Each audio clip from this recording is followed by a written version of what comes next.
El caso de Jacobo Greenberg se ha vuelto increíblemente popular en redes sociales en los últimos años. Mucha gente lleva tiempo pidiendo que lo revisemos y confieso que si bien al principio estuvimos reacios, una vez que miramos la historia en detalle nos pareció fascinante. Vamos, como para un guión de película y todo. Que si Greenberg hubiese nacido en Estados Unidos ya habrían hecho una película y hasta un remake estaría en conversaciones con Zach Galifianakis como protagonista y Meryl Streep como Pachita. En la historia de Greenberg hay de todo. Teorías de conspiración, sectas New Age, experimentos científicos dignos de Stranger Things, rituales chamánicos supuestamente ancestrales, telepatía, telequinesis, cirugía psíquica, física cuántica y una misteriosa desaparición que intriga a miles de personas desde hace 30 años. La del propio Jacobo Greenberg. Este científico mexicano, que era neurofisiólogo y psicólogo, se esfumó en diciembre de 1994 sin dejar rastro alguno. Hay quienes creen que su desaparición estaría relacionada con su trabajo en temas sobre la conciencia humana y cómo la percepción individual juega un papel activo en la configuración de la realidad. O sea, tipo Matrix, así, tal cual. Este es el nivel de espectacularidad de todo lo que rodea a Jacobo Greenberg. Y quiero advertir varias cosas antes de seguir.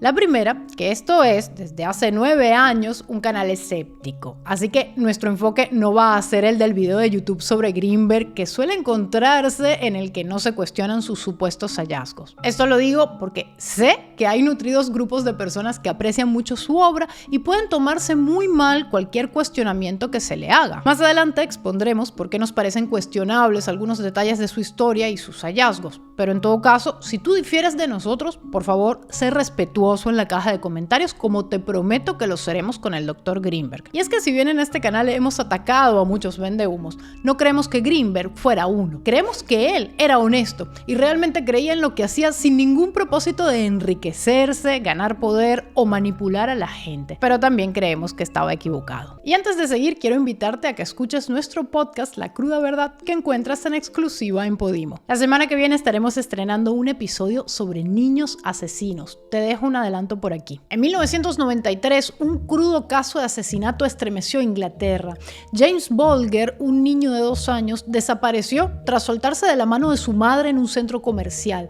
2 días después, el pequeño apareció sin vida. Pero además de los signos que demostraron la crueldad con la que le arrebataron la vida, otro detalle le heló la sangre a todos, que sus asesinos tenían 10 años de edad. Descubre qué llevó a estos 2 pequeños a cometer un acto tan cruel en nuestro episodio sobre niños asesinos por Podimo. Así que no te pierdas esta segunda temporada de La Cruda Verdad, que viene más cruda que nunca. Te dejo el link por aquí y en la descripción para que lo escuches y puedas llevarte 15 días gratis en la plataforma. El precio, 99 pesos mexicanos o el equivalente en tu moneda local, unos $5.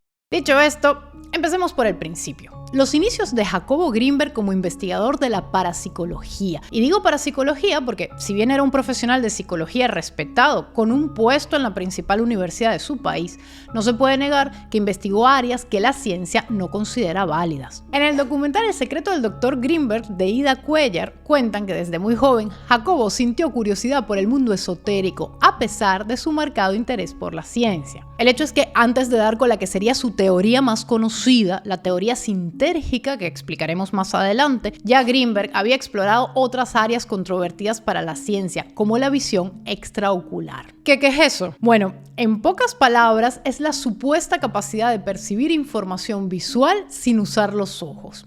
Es un fenómeno que ha sido mencionado en diversos contextos históricos y culturales, tipo el tercer ojo, vinculado a la religión hindú, pero que empezó a estudiarse formalmente en el siglo XX. La cosa es que en los años 80, Greenberg fue invitado a un programa de televisión en el que se mostraba cómo varios niños podían ver cosas con los ojos vendados. Greenberg asegura que no había engaño en el proceso, y tras varios contactos con este mundillo, se aventuró a enseñar él mismo la visión extraocular a una niña en una escuela de Cuernavaca. Ahora bien, los detalles de esta historia que aparecen en el artículo de Greenberg, Visión extraocular, son cuanto menos espectaculares. El doctor explica cómo, por ejemplo, si bien no se sentía capacitado para enseñarle a la niña cómo poner en práctica este prodigio, pues se animó ante la insistencia de ella e improvisó un método a partir de lo que había presenciado viendo otros casos de visión extraocular en niños. Que nada, que en un par de horitas ya media docena de retoños podía ver con los ojos vendados, según cuenta Greenberg. La lista de prodigios lograda por sus pupilos es para literalmente caerse de culo.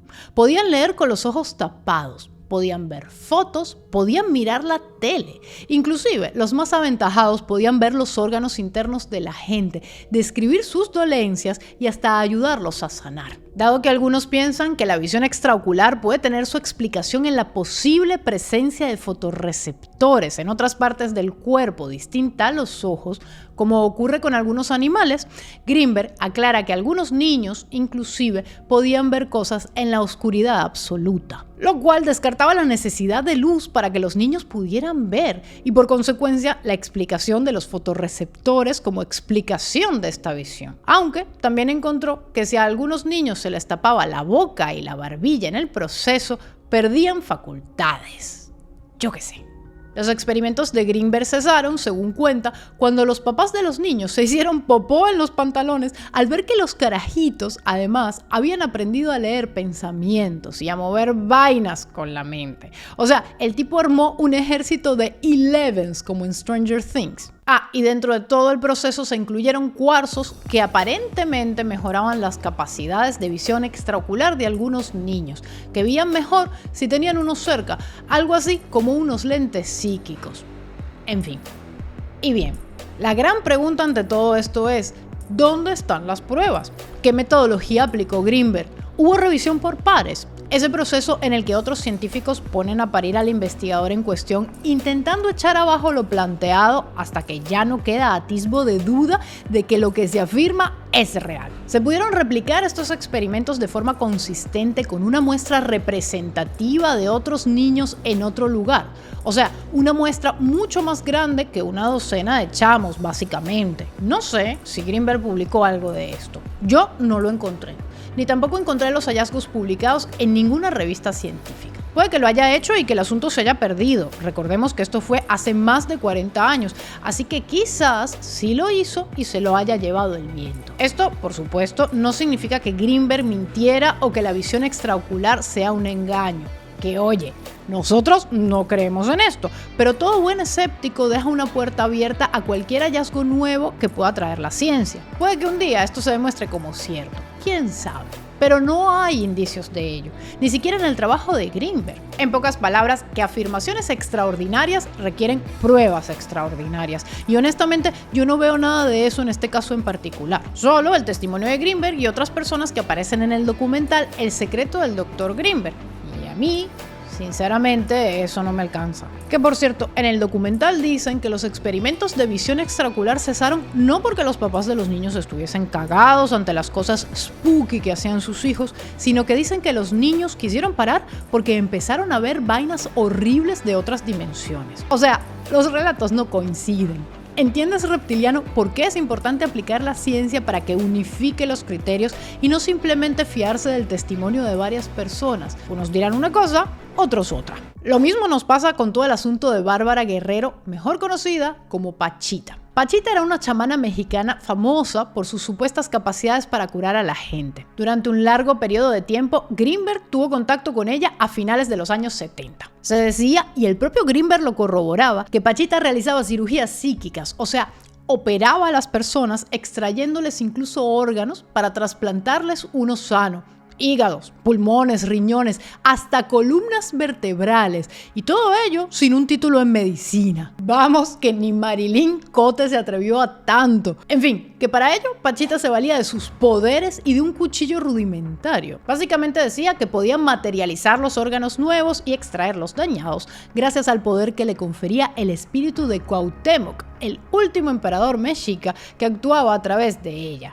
O sea, Pachita era una medium. Las operaciones eran realizadas sin anestesia y si bien ella podía hacer algún daño, rasguño o aplicar mucha presión para supuestamente meter sus manazas en las tripas de la gente, lo cierto es que no dejaba prácticamente marca alguna, ni sutura hacía falta para cerrar sus milagrosas operaciones. Los procedimientos ocurrían en un ambiente ceremonial, con rezos, música y un entorno cargado de simbolismo. Greenberg observó que muchos pacientes reportaban alivio o mejoría después de las sesiones, aunque también reconocía que los efectos no siempre eran permanentes. En internet se consiguen testimonios de personas o familiares de personas que aseguran que lo que hacía Pachita funcionaba. Pero en este caso nos tropezamos con varios problemas que me parecen importantes de señalar. Primero, que también hay gente que fue con Pachita y no se curó. Un caso emblemático que no se menciona mucho es el del famosísimo músico de jazz Charles Mingus. En los años 70, Mingus fue diagnosticado de esclerosis lateral y ante la falta de tratamientos viajó a Cuernavaca a tratarse con Pachita. Ella, por supuesto, montó todo su momboyombo psíquico-quirúrgico, haciendo como que le operaba un riñón. El gran hombre de jazz salió de ahí jurando y perjurando que Pachita había obrado el milagro. La mujer de Mingus, más escéptica, notó que no había ni marca ni sangre donde le habían puesto una gasa manchada, pero para no perturbar al marido le siguió la corriente. Charles Mingus murió pocas semanas después, el 5 de enero de 1978. Pero nada, aún si tenemos en cuenta los relatos positivos sobre Pachita, otra vez nos damos de bruces con la falta de pruebas que puedan considerarse sólidas de cara a la ciencia. Esto a pesar de que Greenberg defendía la autenticidad de los fenómenos que presenció. Bueno, él y muchas personas, incluyendo el director de cine, apologista de la violación y mega magufete Alejandro Jodorowsky, que también acudió a Pachita. Y aquí me pasa lo mismo que con la visión extraocular. ¿Por qué no se replicaron estas experiencias con controles más estrictos? E insisto, esta es la opinión de alguien escéptico. Como dije, a nosotros los escépticos no nos basta con las palabras de los demás para aceptar algo como cierto, porque sabemos que todos podemos ser engañados, que la mente humana, justamente el campo de estudio de Greenberg, es la cosa más pendeja que hay, presa fácil de sí misma y sus sesgos, de los demás y extremadamente susceptible a las trampas. Nosotros mismos, el año pasado, nos quedamos de piedra cuando fuimos a casa de una medium que empezó a darnos supuestos mensajes de nuestros parientes fallecidos. Nos tomó tiempo y cabeza fría entender que era todo un truco elaborado y una manipulación de nuestras mentes a través de habilidades que estas personas desarrollan con maestría, como la lectura en frío y la aplicación del efecto Forer. Puedes ver el video por aquí. Que nada reptiliano, que nuestra mente e incluso la de personas brillantes como Greenberg es susceptible a trampas, como la cirugía psíquica. La cirugía psíquica, lo que hacía Pachita, se ha demostrado en incontables ocasiones como un fraude. Esta práctica ganó notoriedad internacional gracias a los médicos psíquicos filipinos durante las décadas de 1950 y 1970. Pero también se practicaba en otros sitios como Brasil, Estados Unidos o el propio México. Escépticos como James Randi demostraron lo fácil que es engañar a la gente con este tipo de procedimientos. Es un simple acto de prestidigitación. Cualquiera con cierta habilidad con las manos y un poco de carne y sangre de animal puede hacerlo. Un caso famoso de cirugía psíquica fallida fue el del actor y comediante Andy Kaufman. La historia de Kaufman la podemos ver en la película Men on the Moon con Jim Carrey. Kaufman padecía cáncer. Se fue con uno de estos médicos filipinos que afirmó haberlo curado y a los pocos meses, adivina qué, Kaufman estaba muerto. Pero por supuesto están los casos de personas que dicen que Pachita sí las curó, que como dije hay varios testimonios en internet. ¿Qué pasó en esos casos? Posiblemente se trata del efecto placebo, un efecto que se sabe puede verse potenciado si la persona es expuesta a una suerte de ritual o incluso si siente que hay una intervención quirúrgica de por medio. La propia Pachita lo decía porque ella usaba el cuchillo ese feo, no porque lo necesitara, sino porque así la gente era más propensa a creer que la intervención era efectiva. Y mira tú lo que nos encontramos, hay casos de efecto placebo en cirugías. El estudio de Moseley de 2002, publicado en el New England Journal of Medicine, evaluó la eficacia de la artroscopia de rodilla en pacientes con osteoartritis. Se asignaron aleatoriamente 180 pacientes en grupos. Unos recibirían la intervención quirúrgica real, mientras que otros serían sometidos a una cirugía simulada. En el procedimiento simulado, los pacientes permanecieron sedados. Se realizaron 3 incisiones en los mismos lugares que en la cirugía auténtica y se les mostró un video de una intervención real realizada a otro paciente. Como era de esperar, los pacientes sometidos a la cirugía real experimentaron una notable reducción del dolor de rodilla. Sin embargo, lo que sorprendió a los investigadores fue que los mismos resultados se observaron en los pacientes que solo recibieron la cirugía simulada. O sea, como lo que hacía Pachita, pero con médicos de verdad y con estrictos controles para dar con una conclusión mucho más sólida que yo vi, yo escuché y a mí me pareció ok. Pero nada de reptiliano que al doctor Greenberg todas estas experiencias que te he contado le parecieron suficientes para continuar con sus investigaciones sobre fenómenos paranormales. Después de presenciar todos estos supuestos prodigios, dio con la que sería lo que muchos consideran su trabajo más emblemático, la teoría sintérgica. La teoría sintérgica plantea que la percepción y la conciencia surgen de la interacción entre el campo neuronal del cerebro y una estructura fundamental del universo llamada látice o malla. Este campo universal contiene toda la información de la realidad y el cerebro lo deforma para generar la experiencia subjetiva. La realidad, por tanto, no es objetiva, sino co-creada entre el observador y este campo energético. Esto explicaría, por ejemplo, cómo Pachita simplemente creaba órganos sanos con su mente. Y sí, todo esto suena sospechosamente parecido a lo que plantea la ley de la atracción. Esta historia del observador como creador de la realidad proviene del New Age, movimiento del cual Greenberg formó parte activa. En estos círculos les encanta meter en el pasticho el asunto de la física cuántica y el cuento de que el observador modifica el resultado de los experimentos. Y a ver, cuando en física cuántica se habla de que el observador modifica el resultado, no se está hablando de una persona como tal, están hablando de la medición. O sea, un observador puede ser un aparato de medición u otra interacción física que registre el estado del sistema. No es que Pepito se para ahí frente al experimento y el resultado es lo que Pepito desea de corazón. Pero bueno, nada, que esto del observador creando la realidad se ha vuelto el clavo ardiente del que se aferran los seguidores del New Age para conciliar sus creencias místicas con la ciencia. Y este fue el camino que tomó Greenberg. Y honestamente, quiero que sepas que a nosotros, si bien escépticos, nos encantaría que todos estos supuestos hallazgos de Greenberg fueran ciertos. Sería súper emocionante y sobre el papel, todas estas teorías son interesantísimas y esto lo digo de corazón. El universo tendría un color muy distinto si todo esto fuera cierto, o al menos si hubiera evidencia de peso que apuntara en esa dirección. Y no la hay.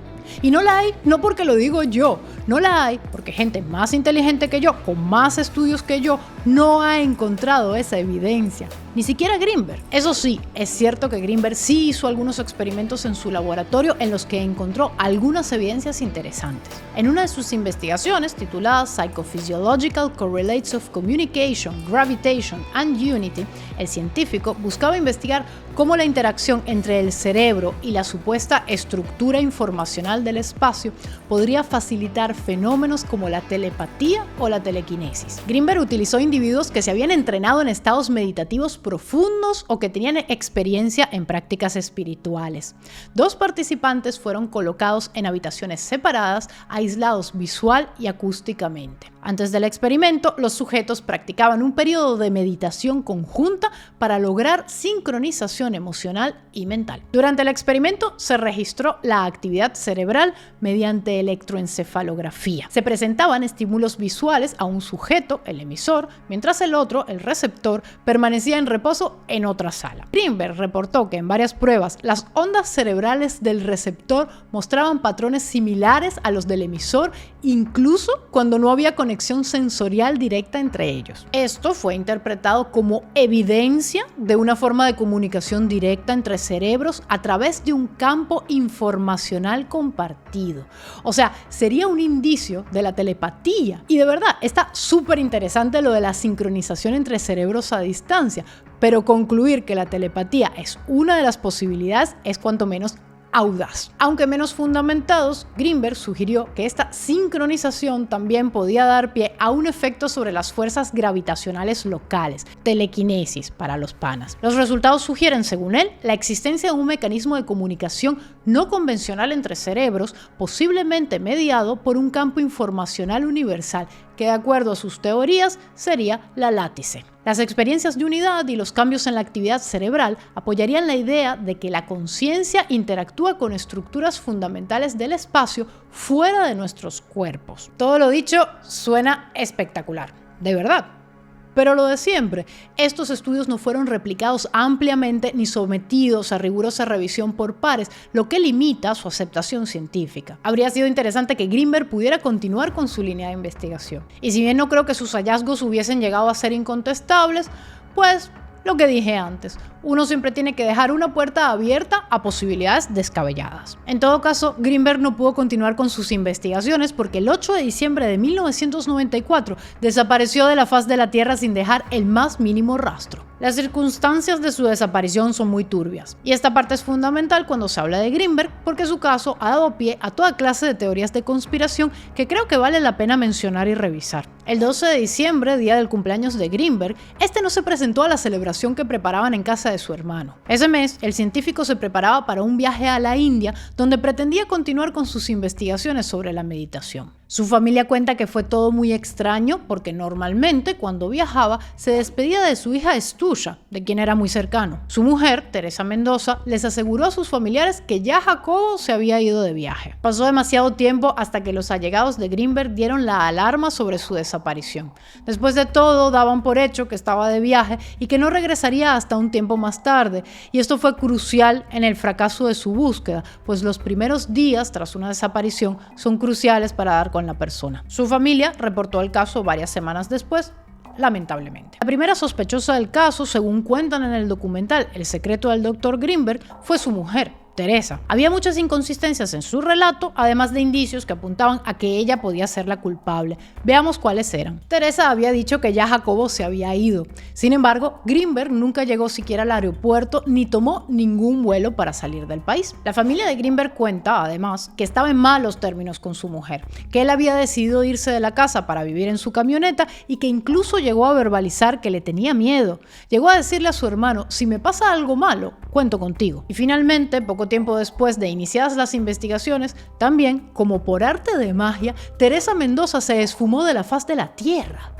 Y de verdad, tenemos una posible culpable, pues no hay que ser Sherlock Holmes para saber que esta señora tenía todas las papeletas consigo para cantar bingo en la cárcel. Pero el caso de Greenberg se encochinó cuando empezaron a pasar cosas raras alrededor de la investigación. Tras participar la familia de Greenberg en un programa de televisión para hablar de su desaparición, empezó a llegar gente a decir que lo había visto por aquí y por allá. Por alguna razón, el inspector Clemente Padilla, encargado del caso, le dio bola a un señor que decía que era conserje en unas instalaciones de la CIA en Boulder, Colorado. Decía que había visto a Greenberg, que había visto a gente del FBI escoltándolo, que patatín, que patatán. Padilla incluso aseguró que había gente poderosa presionando para que la investigación se cerrara. También se encontró que las computadoras en las que Greenberg guardaba su trabajo en casa habían desaparecido. Pero no había rastros de que alguien hubiera entrado de forma clandestina en la casa. Y yo me pregunto, ¿quién podía tener la llave de la casa del Dr. Greenberg aparte de él? No, que fue la CIA, coño. La familia de Greenberg cuenta que cuando el inspector metió a la CIA en el asunto, pues sintieron que Padilla estaba volviéndose cucú.